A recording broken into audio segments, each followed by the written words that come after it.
Bismillahirrahmanirrahim. Assalamualaikum warahmatullahi wabarakatuh. Pada kesempatan kali ini saya akan sedikit memaparkan materi tentang sistem politik Islam dengan judul hubungan antara agama dengan politik. Jadi sebelum kita masuk ke dalam pembahasan, ada beberapa submateri yang akan saya bacakan di sini.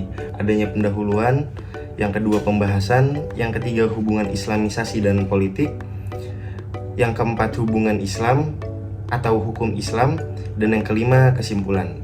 Sebelum masuk ke dalam pembahasan, kita dapat mengetahui bahwasannya Islam itu merupakan agama yang universal, agama yang membawa konsep kepada manusia mengenai mengenai politik. Kemudian dapat kita ketahui bahwasannya Islam dan politik terwujud pada beberapa filsuf dan politisi muslim yang hadir di masa pemikiran yang berbeda-beda. Politik Islam sendiri itu bermanfaat untuk membangun sebuah sistem pemerintahan dan negara atas dasar melaksanakan seluruh hukum syariat Islam.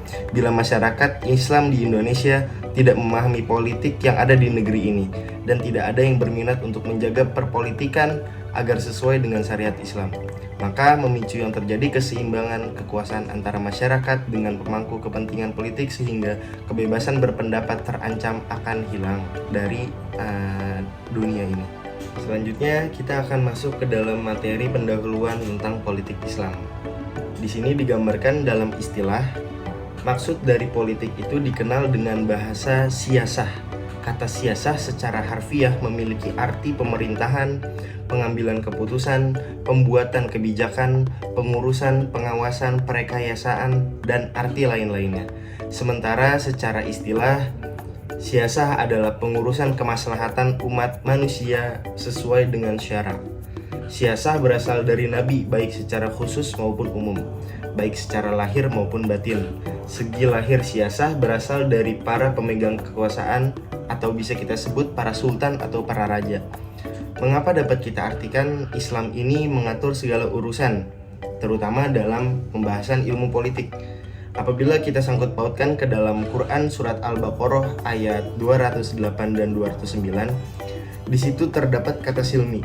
Kata silmi di situ secara konferensif atau menyeluruh berkaitan dengan politik, mengurus aturan negara dengan kaitannya yaitu agama Islam. Dalam politik juga ada 5 unsur politik. Yang pertama adalah negara, yang kedua kekuasaan, yang ketiga kebijakan publik, yang keempat pengambilan keputusan, dan yang kelima adalah distribusi. 5 hal tersebut berkaitan juga dengan agama Islam.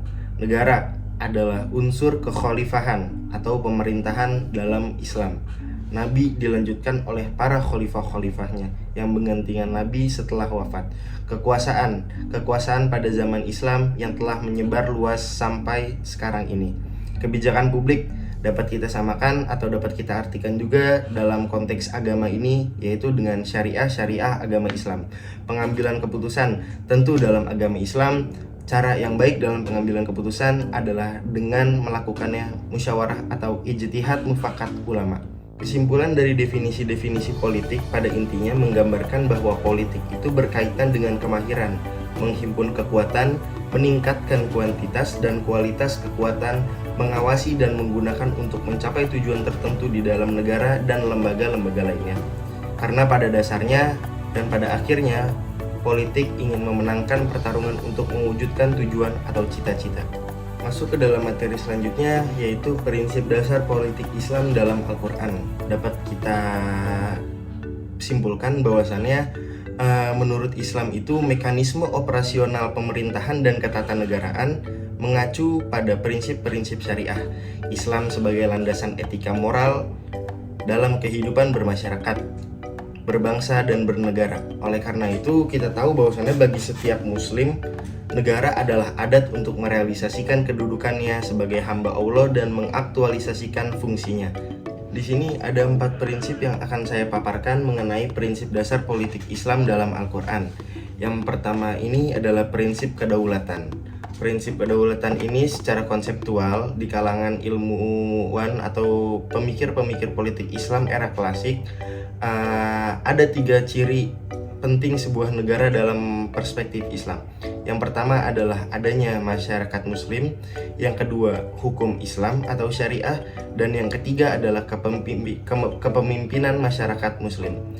Masuk ke dalam prinsip kedaulatan yang pertama, yaitu kalau kita ketahui bahwasannya kekuasaan tertinggi di dalam suatu negara itu dimiliki oleh presiden. Kedaulatan yang mutlak dan legal adalah milik Allah. Kedaulatan tersebut dipraktikkan dan diamanahkan kepada manusia selaku khalifah di muka bumi. Dalam Quran surat Al-A'raf ayat 54. Yang kedua ini adalah prinsip keadilan atau yang kita sebut ini hak bagi setiap atau seluruh masyarakat Indonesia. Prinsip keadilan ini kuncinya adalah penyelenggaraan keadilan, penyelenggaraan negara dalam menetapkan sebuah hukum yang adil kepada setiap masyarakatnya. Apabila kita kaitkan ke dalam Al-Quran, terdapat di dalam Quran surat An-Nisa ayat 58 dan ayat 135.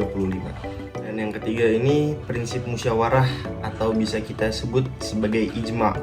Jadi ijma itu adalah proses pengambilan keputusan semua urusan kemasyarakatan yang dilakukan melalui konsensus atau konsultasi dengan semua pihak. Kepemimpinan negara dan pemerintahan harus ditegakkan berdasarkan persetujuan rakyat melalui pemilihan secara dengan adil, jujur, dan amanah. Yang keempat adalah prinsip persamaan atau amar ma'ruf nahi mungkar. Jadi prinsip di akhir ini adalah prinsip untuk menghendaki setiap warga negara untuk menyeru kebaikan dan mencegah kemunafikan. Seperti yang kita ketahui bahwasannya perjalanan masuknya Islam ke bagian Asia Selatan terdapat 3 cara. Yang pertama adanya interaksi, yang kedua adalah penyebaran, dan yang ketiga adalah pengembangan. Dalam interaksi ini sejak zaman Nabi Muhammad, terutama di daerah Asia Selatan, tepatnya di India, telah memiliki sejumlah pelabuhan besar hingga terjadi interaksi antara masyarakat India dengan Muslim di Arab. Yang kedua, penyebaran. Penyebaran ini sistem keagamaan di Asia Selatan diwarnai dengan sistem kasta, Hinduisme, Brahmanik, dan keyakinan lainnya. Buddha diwarnai dengan dominasi elit atau politik Hindu lainnya. Yang ketiga adalah pengembangan. Yang terakhir ini perekonomian mereka berdasarkan kombinasi antara menyembunyikan hasil padi di ladang berpetak yang kebanyakan teririgasi dan dibajak dengan menggunakan sapi jantan, serta mengarahkan lembu, jantan, kerbau, domba, dan menariknya.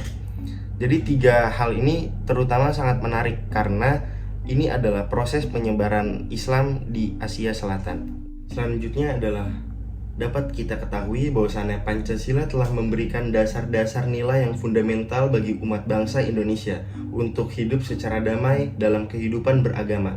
Dalam hal ini, negara memberikan jaminan kebebasan bagi setiap warga negara untuk memeluk suatu agama dan menjalankan ibadah sesuai dengan kepercayaan.